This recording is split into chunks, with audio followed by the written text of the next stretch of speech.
Hi everyone, today I'm going to be presenting about how food can be used to increase our productivity, and not only how we can use food for this, but how we can use other methods to work while being happier and get a head start on all of the activities we need to do.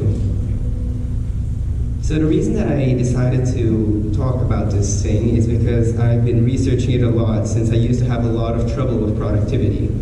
Last year I used to leave a lot of projects to very last days and perform pretty weakly in them. And this also revolved a lot in my test scores as I didn't study as much. At the beginning of this year I began searching ways to be more productive and how I could increase my product and how I could stop procrastinating as much as I used to. And a lot of the time I didn't really find many useful advice online, but I did realize that I was being much less productive when my energy levels were lower. That's when I realized that one of the things that most influence procrastination is that people tend to procrastinate more and negate work when their energy levels are low, which tends to happen due to lack of sleep or lack of full and healthy meals. Now, to explain this concept, we need to talk a little bit about what is procrastination. Procrastination is a topic that happens when we diverge our attention from things that are important and instead distract ourselves with minor things. This tends to happen because humans have a strange fear of being bored, and this causes people to, instead of doing important work that will bring them more long-term benefits, they do things that would bring them instant satisfaction and gratification, producing more of a chemical element in our brain called dopamine. Now, I eventually realized that the key to dealing with this and negating dopamine is actually very much involved with our energy levels, and my main key for this was with food. Now, this may seem like simply a very unhealthy meal, but it's actually something I had in one of my most productive days this year. After a Friday afternoon, I decided to go to the supermarket and buy a ton of ingredients, and I know it doesn't look very pretty, but this was just something I was very excited to eat, and with this excitement, usually on a Friday afternoon I would tend to go online and talk in social media, but this specific afternoon I actually decided to work a lot harder. And it's hard to explain, but essentially, after I worked, this was one of my best meals.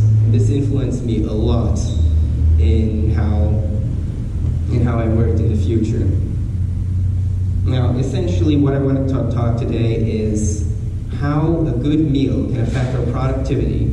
And before talking about that, I would like to talk about what I consider to really be involved in a good meal. Most people would assume that all you need is food, but the truth is, food isn't exactly the only component of a meal we need to have. The real component is happiness and energy.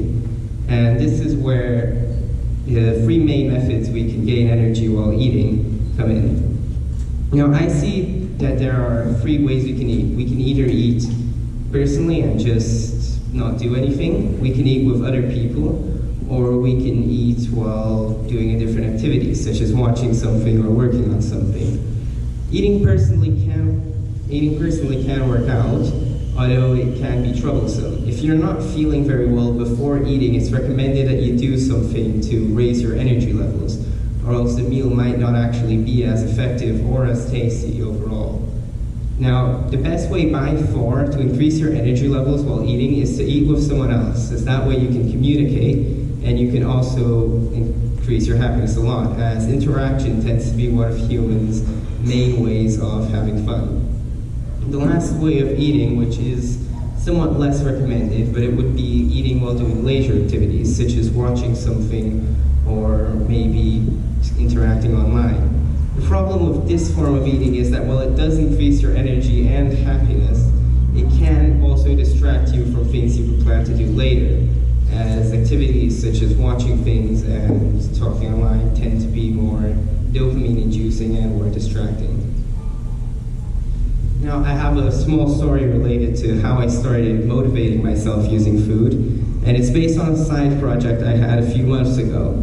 This year I've had much less trouble with school as I increased my productivity, but as I started working harder in school, I started losing my motivation to focus on side projects. A few months ago, I decided I would start learning a new language. But weeks passed and I realized that I wasn't really making any progress. That was until around mid-September when I started a project to start working at an ice cream shop. Basically, I would bring my notebook to the shop and I would start my work there, and then when I went back home I would feel a lot more motivated. And this was something that I realized was working out incredibly well, and nowadays I have a lot more focus on both school and various side projects. Explaining this concept is a little complicated, but it basically all revolves around dopamine. Dopamine is a chemical compound inside our brain that is produced whenever we do something that brings us gratification. It is known to be extremely addictive, which is why activities that generate a lot of instant dopamine have been known to be either distracting in the best case scenario and extremely addictive in the worst case scenario. Activities that tend to indulge an unhealthy amount of dopamine, for example, include interacting online and playing video games, but much more severely would be activities such as doing drugs or drinking alcohol. Now, there are good forms and bad forms of dopamine, but essentially most of the bad forms of dopamine, there are two reasons that they can be so negative. The first one is that they reduce your energy level, which is bad, as that will severely reduce your productivity. And the second one are things that are bad for your health. There's not much to explain with things that are bad for your health. I mean, basically drinking a lot of alcohol could cause you trouble with your liver, and doing a lot of drugs could eventually just cause you to go insane, basically. But the other topic would be things that reduce your energy levels.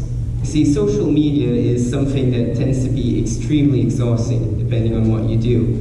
And not only is it exhausting, it is also distracting, which is why it is known to be one of the biggest, not only dopamine indulgers, but it's also one of the main reasons a lot of people end up having trouble with working.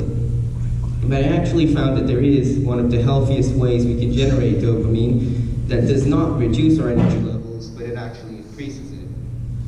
And that's where food comes in.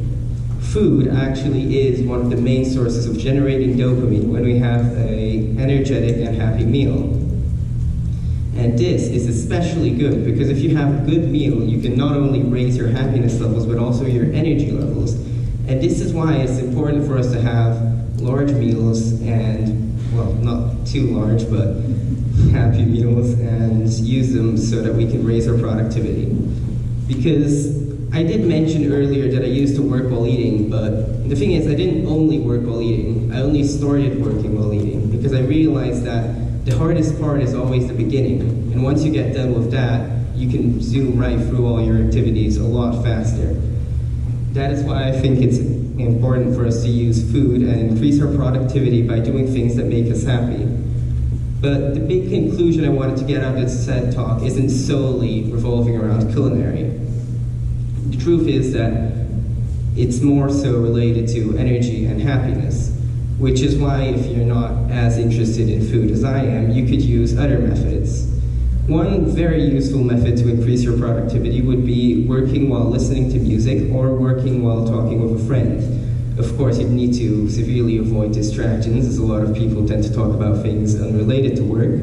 But working while with other people tends to be a very good motivator. And working while listening to music is also very effective, as it can raise your productivity levels and raise your energy levels.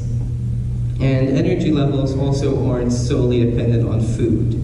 It's important that you have a good sleep schedule. And me personally, I think that sleep schedules depend on a lot of things, and they depend on how much you did in that day, and what activities you did, and how much energy you have when you're going to bed. If you spend a lot of time doing activities that drain your energy, but don't necessarily drain your brain's energy as much, you'll have a lot of trouble sleeping, which is why a lot of people don't recommend using social media before bed.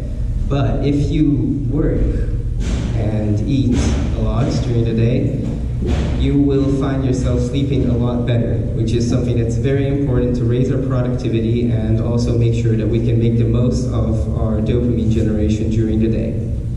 Thank you all for tuning in.